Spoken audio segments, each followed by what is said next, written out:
Sir मान लीजिए कि आपके पास कहीं से 5 लाख रुपए आ जाते हैं या कहीं से भी आप 5 लाख रुपए का इंतजाम कर लेते हैं, तो आप उन पैसों का क्या करेंगे? मेरा सवाल है, आप उन पैसों को स्मॉल कैप म्यूचुअल फंड के अंदर निवेश करेंगे या फिर आप अपना खुद का अपना एक नया और छोटा सा बिजनेस शुरू करना चाहेंगे? क्या करना पसंद करेंगे आप? तो आज की इस वीडियो में हम करेंगे दोनों ऑप्शन का फुल कंपैरिजन और यहां पर हम देखेंगे दोनों के अंदर क्या क्या प्रोस एंड कॉन्स है, दोनों में रिस्क और रिटर्न्स कैसे कैसे हैं, और उसके बाद फिर लास्ट में देंगे एक रियलिस्टिक कंक्लूजन। तो ऑफ कोर्स ये वीडियो बहुत ही जरूरी और इंटरेस्टिंग है हर उस इंसान के लिए जो पैसे से पैसे बनाना चाहते हैं। देखिए यहां पर एक बात कहना चाहूंगा कि जब से मैं बी फिनेंसर के ऊपर काम कर रहा हूं ना, ये पहला ऐसा टाइम है कि इस तरह का सवाल आया है और यकीन मानिए ये बहुत ही इंटरेस्टिंग सवाल है। मुझे तो भाई बहुत अच्छा लगा है। आपको कैसा लगा है आप मुझे कमेंट सेक्शन में कमेंट करके जरूर बताइएगा।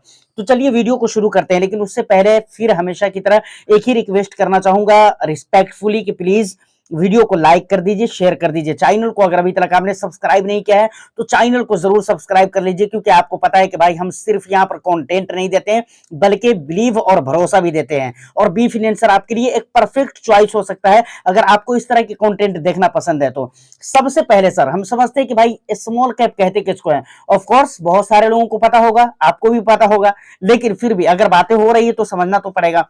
देखिए शॉर्ट में अगर कहा जाए तो स्मॉल कैप फंड्स वो होते हैं जो अपने मैक्सिमम पैसे को छोटी कंपनीज के अंदर निवेश करते हैं। वहां पर अगर हम ग्रोथ पोटेंशियल की बात करें तो वहां पर ग्रोथ पोटेंशियल बहुत ही हाई होते हैं, मतलब आने वाला समय में फ्यूचर में वहां पर ग्रोथ मिलने के बहुत ही ज्यादा चांसेस रहते हैं। मार्केट कैप के एंगल से अगर देखा जाए तो 500 करोड़ से लेकर 5000 करोड़ के बीच में इनके मार्केट कैप होते हैं। वहीं पर अगर वोलेटिलिटी की बात करूं तो बहुत ज्यादा वोलेटाइल होती है इस तरह की कंपनी, यानी वोलेटिलिटी यहां पर बहुत ज्यादा रहती है। इन्वेस्टमेंट होराइजन की अगर बात की जाए तो यहां पर 5 से 7 साल के लिए आपको कम से कम निवेश करना चाहिए और इतने टाइम पीरियड के लिए कम से कम निवेश करना अच्छा माना जाता है। और इसी के साथ एक और भी इंटरेस्टिंग डेटा निकल कर आता है। जब आप इसके डेटा को एनालाइज करने की कोशिश करेंगे तो आपको पता चलेगा कि पिछले 10 सालों का अगर एवरेज रिटर्न्स देखेंगे स्मॉल कैप कैटेगरीज के फंड्स का या इसके इंडेक्स को, तो लगभग 15 से 20% का एवरेज रिटर्न्स निकल कर आते हैं। तो ये मानकर चलिए कि भाई यहाँ पर जो आपको 10 से 12 साल में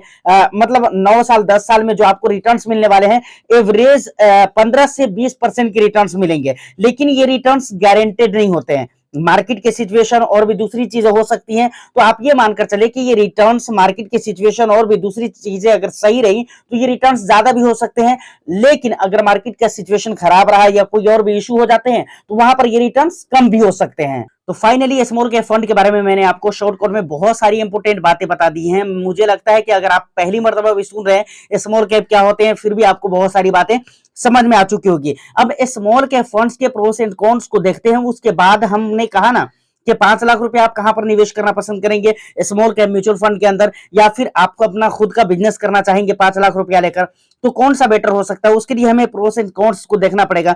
स्मॉल कैप का देखते हैं, उसके बाद फिर हम छोटे अपने बिजनेसेस अगर हम करेंगे तो उसमें क्या डिसएडवांटेज हो सकते हैं और एडवांटेज हो सकते हैं, फिर हम उसको देखेंगे।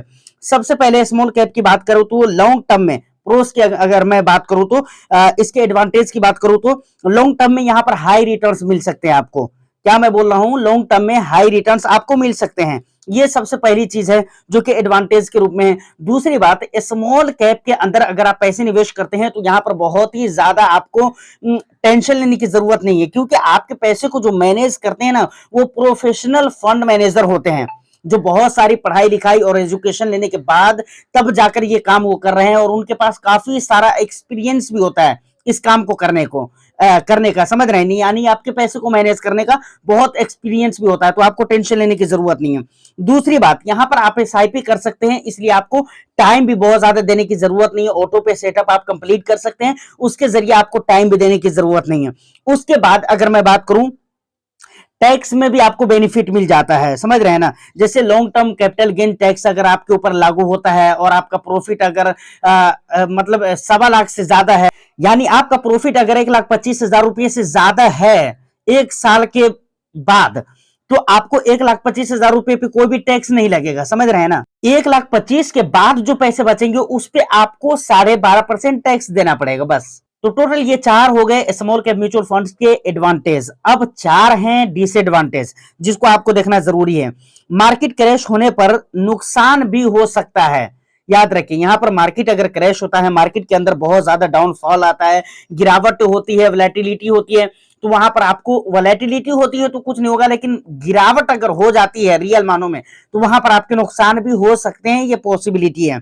उसके बाद अगर मैं बात करूं तो शॉर्ट टर्म में रिटर्न्स अनप्रिडिक्टेबल होते हैं, समझ रहे हैं ना, मतलब कुछ भी नहीं कहा जा सकता, मिल भी सकता है, नहीं भी मिल सकता है। अगर आपको शॉर्ट टर्म में इक्विटी के अंदर, खासतौर से स्मॉल कैप फंड की हम बात कर रहे हैं, तो स्मॉल कैप के अंदर अगर शॉर्ट टर्म में रिटर्न्स आपको मिल जाते हैं तो मुझे लगता है कि ये किस्मत वालों को मिल जाता है। और समझिएगा कि भाई किस्मत से बाई लक मिल गया है, नहीं तो शॉर्ट टर्म में यहाँ पर कुछ भी नहीं होता। शॉर्ट टर्म में नुकसान होने के ज्यादा चांसेस रहते हैं, इसलिए शॉर्ट टर्म के लिए तो आपको आना नहीं चाहिए।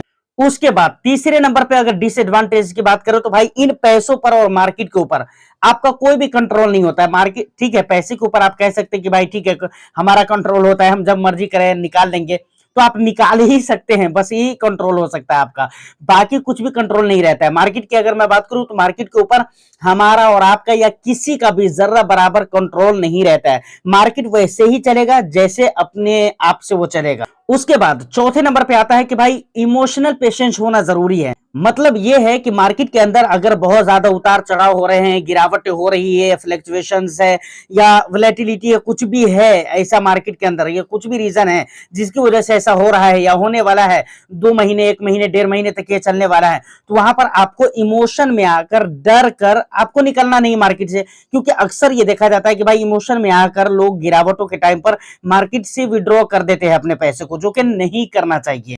तो ये टोटल 4 डिसएडवांटेज है स्मॉल कैप फंड के।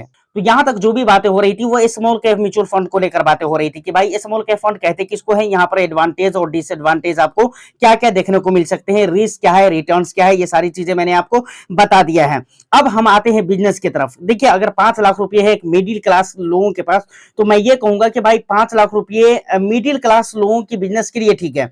मैं ये तो नहीं कहता हूं बहुत ज्यादा परफेक्ट है, वक्त को मद्देनजर रखते हुए, महंगाई को देखते हुए, ये तो नहीं कहा जा सकता कि बहुत ज्यादा परफेक्ट है, लेकिन ठीक है, एक मिडिल क्लास के लोगों के लिए 5 लाख रुपए ठीक है बिजनेस करने के लिए, समझ रहे हैं। तो अगर आपके पास कोई आइडिया है या आप किसी डिमांड को आइडेंटिफाई कर सकते हैं, मतलब किसी डिमांड को आइडेंटिफाई कर सकते हैं, क्या मतलब है, मतलब कुछ ऐसी क्वालिटी है आपके अंदर और पब्लिक में उसका डिमांड है, तो आप उस चीज की दुकान कर सकते हैं, ये कहने का मतलब है।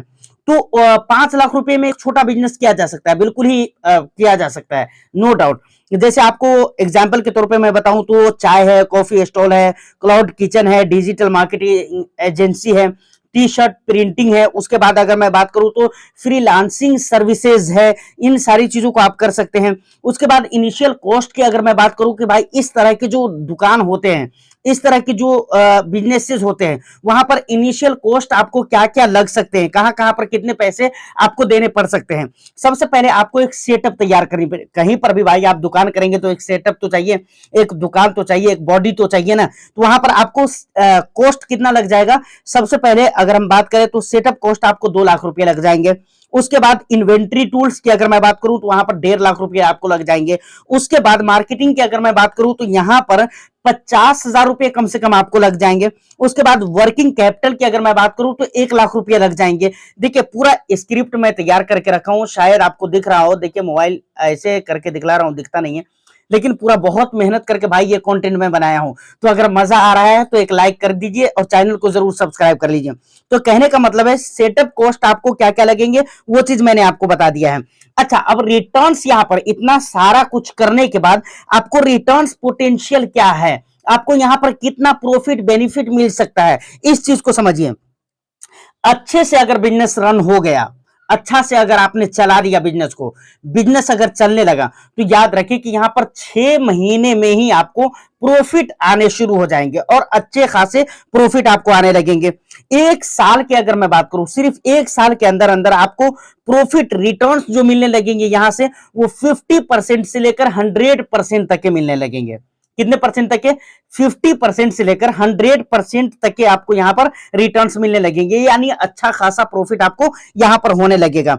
उसके बाद आप खुद ब्रांड खड़ा कर सकते हैं, ये बहुत बड़ी चीज है, खुद का अपना एक ब्रांड खड़ा कर सकते हैं आप। तो ब्रांड बनाना ये एक बहुत बड़ी चीज है।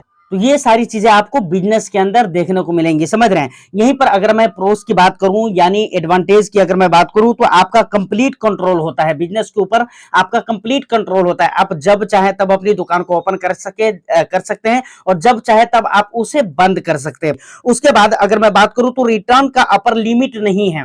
यहां पर रिटर्न्स कितना मिल सकता है ये फिक्स नहीं है, ज्यादा से ज्यादा मिल सकता है, ज्यादा से ज्यादा। फिक्स तो म्यूचुअल फंड के अंदर भी नहीं है, लेकिन वहां पर ठीक है, फिर भी ये कहा जा सकता है कि भाई ज्यादा से ज्यादा अपर लिमिट आप ये मान सकते हैं कि जैसे कि मैंने कहा कि भाई पिछले 10 सालों का रिटर्न्स अगर देखेंगे तो एवरेजिंग के तौर पे अगर देखा जाए तो 15 से 20% का है, तो ये कह सकते हैं। लेकिन बिजनेस के अंदर ऐसा नहीं होता है, आप ये नहीं कह सकते कि ज्यादा से ज्यादा आपको इतना परसेंट मिल सकता है। 20 की जगह हम 25 बोल सकते हैं, म्यूचुअल फंड में 30 बोल सकते हैं, लेकिन बिजनेस में ऐसा बोल नहीं सकते। बिजनेस में बहुत ज्यादा हो सकता है जितना आप सोच भी नहीं सकते हैं, तो ये सबसे बड़ी चीज है। उसके बाद अगर मैं बात करूं तो पैशन को आप कैरियर में बदल सकते हैं। जो आप काम कर रहे हैं, जो दुकान है, वो आपका पूरा करियर सेटअप हो सकता है। वहां पर आप पूरा अपना करियर सेट कर सकते हैं अगर वो चलने लगता है सक्सेसफुली तो। प्लस यहाँ पर एक बहुत बड़ा एडवांटेज ये भी है कि भाई लोकल जो एम्प्लॉयमेंट होते हैं, लोकल जो एम्प्लॉयमेंट है वो क्रिएट करने का एक बहुत बड़ा चांस आपको मिल जाएगा। लोकल एम्प्लॉयमेंट क्रिएट करने का मतलब ये है कि भाई आप अपने स्टॉल पे या अपनी दुकान पे अगर वो तरक्की करने लगती है, आगे की तरफ बढ़ने लगती है, तो आप एम्प्लॉय भी रख सकते हैं, लोकल एम्प्लॉय आप हायर कर सकते हैं और अपनी दुकान को, अपने बिजनेसेस को और भी आगे तक आप बढ़ा सकते हैं। तो ये टोटल 4 एडवांटेज है। अब अगर हम डिसएडवांटेज की बात करें तो ये भी 4 हैं, ये भी आपको सुनना चाहिए, बहुत बेस्ट चीज है, आपको जरूर सुनिए। रिस्क की सबसे पहले अगर मैं बात करूं तो भाई यहां पर बहुत ही ज्यादा रिस्क रहते हैं, मतलब हाई से भी हाई रिस्क रहते हैं। और एक सर्वे के मुताबिक, एक डेटा के अनुसार जो हमारे पास प्राप्त हुआ है उसके मुताबिक 80% छोटे बिजनेसेस जो होते हैं ना वो 3 साल के अंदर अंदर बंद हो जाते हैं। ये बहुत मतलब समझने वाली बात है और बहुत सोच समझ कर काम करने वाली चीज है। मतलब 80% छोटे बिजनेस जो होते हैं ना वो 3 साल के अंदर बंद हो जाते हैं, ऐसा एक डेटा है। उसके बाद मेहनत और टाइम की बात करूं तो दोनों ज्यादा आपको देने पड़ेंगे, जबकि म्यूचुअल फंड के अंदर मैंने आपको बता दिया है। उसके बाद मार्केट नॉलेज और एक्सक्यूशन जो आपके पास होने चाहिए, स्किल होना चाहिए, वो बहुत अच्छे लेवल की स्किल होनी चाहिए। मतलब सबसे पहली चीज तो यह है कि भाई मार्केट का नॉलेज आपको होना चाहिए कि मैं किस चीज की दुकान कर रहा हूं। मानकर चलिए कपड़ा है, कपड़ा में एक तरह की वैरायटी नहीं है, और आप जब पता करेंगे तो आपको पता चलेगा कि भाई कपड़े की जो मार्केट होती है ना, जरूरी नहीं है कि यहां जो कपड़ा चल रहा है मुंबई में वही कपड़ा चलेगा, या मुंबई के खुद मुंबई के अलग अलग इलाकों में आप देखेंगे ना तो अलग अलग प्रकार के कपड़े वहां पर चलते हैं। कहीं पर कुछ चल रहा है तो कहीं पर किसी और चीज की मार्केटिंग ज्यादा हो रही है, कहीं पर कुछ और चीजें ज्यादा बिक रही है। तो इस चीज का नॉलेज होना, इसको समझना, और कपड़े का जो लेन देन है उसकी जो खरीदी बिक्री है, इन चीजों का समझना और इन चीजों का नॉलेज होना बहुत ही जरूरी है। यहाँ पर कपड़ा मैं सिर्फ एग्जाम्पल के लिए बोल रहा हूं, आप जिस भी चीज की दुकान कर रहे हैं, बिजनेस करना चाहते हैं, उसके बारे में आपको मार्केट का नॉलेज होना बहुत ही जरूरी है। ये तो सबसे पहली प्रियोरिटी होनी चाहिए। और उसके बाद लास्ट जो डिसएडवांटेज है वो ये है कि भाई यहां पर अगर आपको लॉस होता है तो आपके कैपिटल जाने के पूरे पूरे चांस रहते हैं, समझ रहे हैं ना। कैपिटल में से आपको बहुत ज्यादा नुकसान हो सकता है। तो उम्मीद है कि ये सारी बातें आपको कंप्लीटली समझ में आ गई हो। अब एक रियल लाइफ एग्जांपल से हम समझते हैं। मान लीजिए कि रवि है जिसने 5 लाख रुपए निवेश कर दिया 2020 में। किस में निवेश कर दिया? स्मॉल कैप म्यूचुअल फंड के अंदर निवेश कर दिया, और 2025 में उसके पैसे 10 लाख रुपए हो गए, यानी 5 के 10 हो गए, 5 लाख के 10 लाख रुपए हो गए। CAGR 15 से 16% उनको मिल गया। लेकिन वहीं पर अनीता ने 2020 में 5 लाख रुपए से क्लाउड किचन का बिजनेस स्टार्ट किया, और ठीक 2 साल बाद अनीता 1 लाख रुपए का मंथली कमाने लगी, समझ रहे हैं ना। तो आप सोच लीजिए कि स्मॉल कैप में कितना बेनिफिट है और यहां पर बिजनेसेस करने में कितनी बेनिफिट है। लेकिन उससे पहले आपको उन बातों पर भी ध्यान देना चाहिए जो कि मैं पहले बता चुका हूं कि कहां पर क्या रिस्क रहने वाले हैं, कहां पर कितनी नॉलेज की जरूरत है, कहां पर कितनी मेहनत आपको लगने वाली है। तो ये सारी बातें हैं। तो फाइनली अगर आपके पास 5 लाख रुपए है तो ये मेरा होनेस्ट सजेशन है, बहुत होनेस्ट सजेशन, कि अगर आपको बिजनेस करने का जुनून है, आइडिया, बिजनेस का जो आइडिया है वो बिल्कुल आपके माइंड में क्लियर है, या फिर किसी कोई ऐसा नॉलेज है जो आप लोगों को दे सकते हैं, तो आपको बिजनेस में इन्वेस्टमेंट करना चाहिए पैसे को। लेकिन इसके अगेंस्ट में अगर आप बहुत ज्यादा रिस्क नहीं लेना चाहते हैं, आप बहुत ज्यादा टेंशन नहीं लेना चाहते हैं, तो आपको फिर स्मॉल कैप फंड के अंदर निवेश करना चाहिए।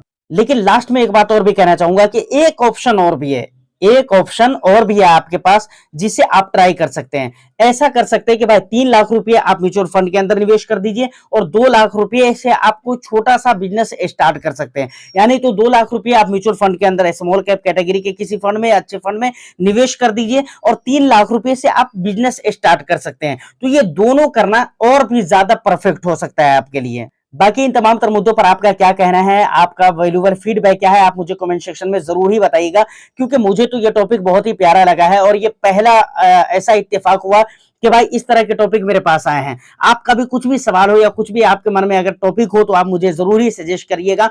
मैं कोशिश करूंगा कि जितनी जल्द हो सके उसके ऊपर एक इंपोर्टेंट वीडियो और बेस्ट वीडियो लेकर आऊं। तो उम्मीद करता हूं वीडियो आपको अच्छी लगी हो तो बस एक लाइक कर दीजिए, शेयर कर दीजिए। चैनल को अगर अभी तक आपने सब्सक्राइब नहीं किया तो चैनल को भी जरूर सब्सक्राइब कर लें। मैं फिर मिलता हूं किसी नेक्स्ट एंड इंटरेस्टिंग वीडियो में। जब तक के लिए all the best. Thank you for watching.